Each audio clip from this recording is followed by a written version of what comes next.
Audio Jungle.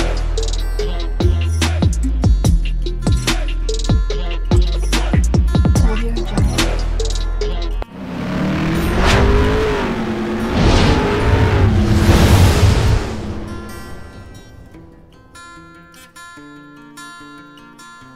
Hello everyone, welcome to my channel Mon and Moon's Diary. আশা করছি তোমরা সবাই খুব ভালো আছো। আজ আবারও চলে এলাম একটা নতুন রেসিপি নিয়ে। আজকে আমি বানাতে চলেছি মটন কারি। তো তাহলে চলুন দেখে নেওয়া যাক আমি কিভাবে এবং কোন পদ্ধতিতে বানিয়ে নিচ্ছি।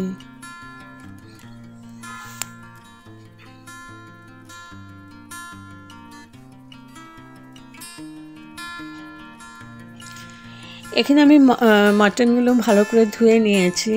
এবার ম্যারিনেট করে নিচ্ছি। দিয়ে দিলাম দই। আমার এখানে 700 গ্রামের মতো মাটন আছে।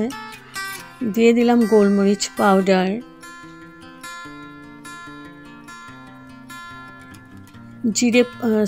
ধনে পাউডার,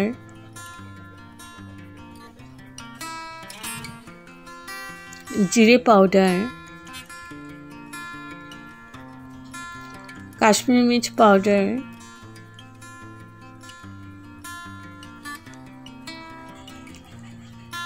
আদা বাটা, রসুন পেস্ট,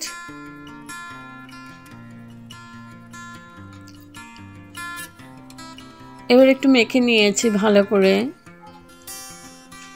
আর এখানে আমি হলুদ দিতে ভুলে গেছিলাম, তো মাখানোর পরেই আমি হলুদটা দিয়ে দিচ্ছি। দিয়ে দিচ্ছি হলুদ,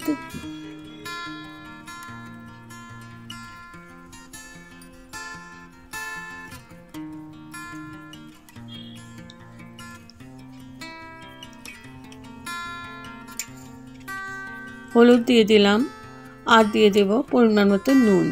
এবার আবার আমি ভালো করে মাখিয়ে এটাকে আমি 3 ঘন্টা রেস্টে রেখে দেব। একদম নরম তুলতুলে হয়ে যাবে, কড়াইতেই রান্না করতে পারবে, এত সুন্দর সেদ্ধ হয়ে যায়। তো খুব ভালো করে মাখতে হবে। মেখে 3 ঘন্টা আমি রেস্টে রেখে দেব। তো ঢেকে রাখলাম। তো 3 ঘন্টা পর ফিরে আসলাম। আর এদিকে নিয়েছি আলু, নিয়েছি পেঁয়াজ কুচি। পেঁয়াজ কুচিটা একটু বেশি পরিমাণে লাগবে। আর এই আলুগুলোর মধ্যে আমি হলুদ আর নুন মাখিয়ে রেখেছিলাম। 10-15 মিনিটের মতো রেখে দিয়েছিলাম রেস্টে মাখিয়ে। তো এখন আলুগুলোকে একটু লাল করে ভেজে নিচ্ছি।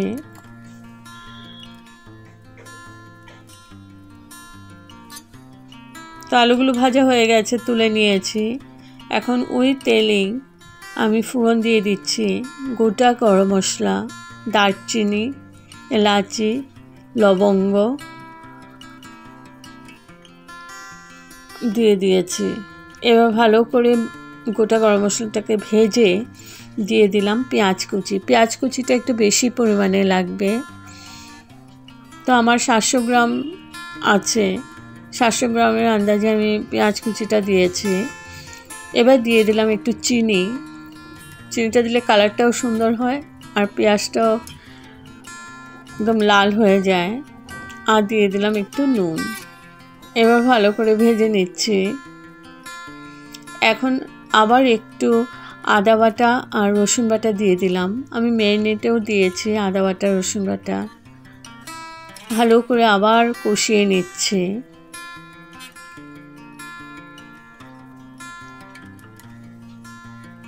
দিয়ে দিচ্ছি কাশ্মীরি মির্চ পাউডার, হলুদ পাউডার।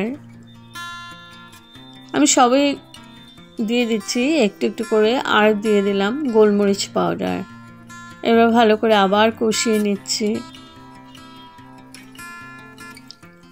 এখানে দিয়ে দিলাম ধনে পাউডার আর জিরে পাউডার। আর দিয়ে দিলাম হলুদ।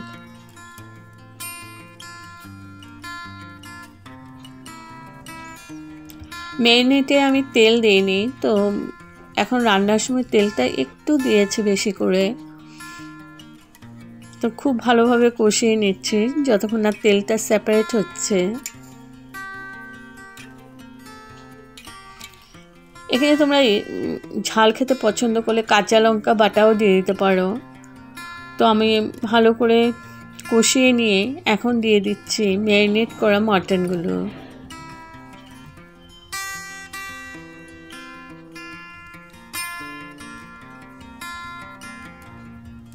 তো মাটনগুলো দিয়ে আবার খানিকক্ষণ কষিয়ে নেব।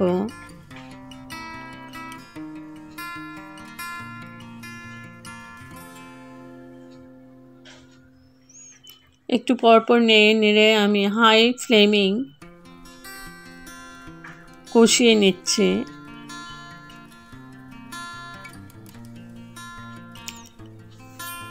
এখন এই সময় দিয়ে দিলাম আলুগুলো, কারণ আলুগুলো সেদ্ধ হতে হবে। ভালো করে আবার নাড়াচাড়া করে দিচ্ছি। এবার আমি ঢেকে 10 মিনিটের মতো কুক করে নেব মিডিয়াম টু লো ফ্লেমে। 10 মিনিট পর তুলে নিলাম। এবার আমি দিয়ে দিলাম টমেটো পেস্ট। আমি 2টো টমেটো পেস্ট করে নিয়েছিলাম, ওটা দিয়ে দিলাম। দিয়ে আবার ভালো করে নাড়াচাড়া করে নিচ্ছি।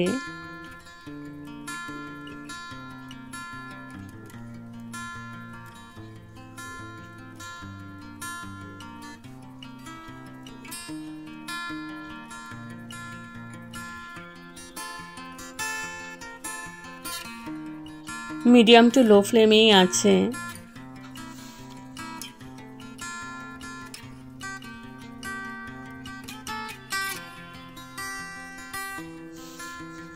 একটু পরপরেই নেড়ে নেড়ে দিতে হবে। আবার আমি ঢেকে রাখলাম 10 মিনিটের জন্য। 10 মিনিট পর তুলে নিলাম।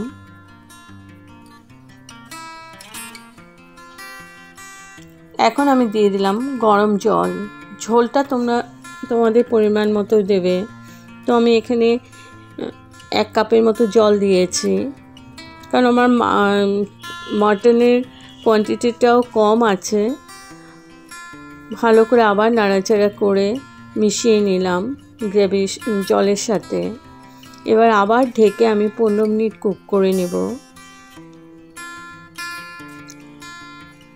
তো 15 মিনিট কুক করার পর তুলে নিলাম।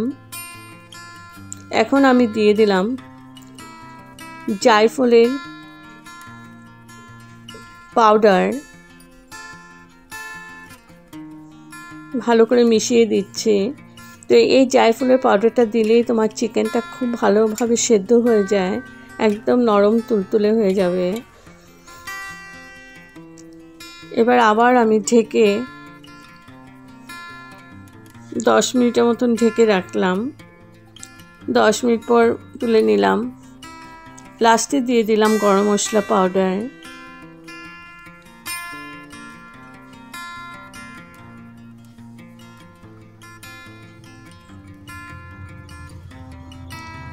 এবার আমি গ্যাস অফ করে স্ট্যান্ডিং টাইমের জন্য রেখে দিলাম। তো আমার ready to serve mutton curry. যদি আপনাদের এই রেসিপিটা ভালো লেগে থাকে তবে like, share, comment and subscribe করতে ভুলবেন না। সাবস্ক্রাইব করার পর পাশে থাকা বেল বাটন অল প্রেস করে দেবেন। ভালো থাকবেন, সুস্থ থাকবেন। আবার আসবো কোনো নতুন রেসিপি নিয়ে। Okay, thank you for watching. Bye by.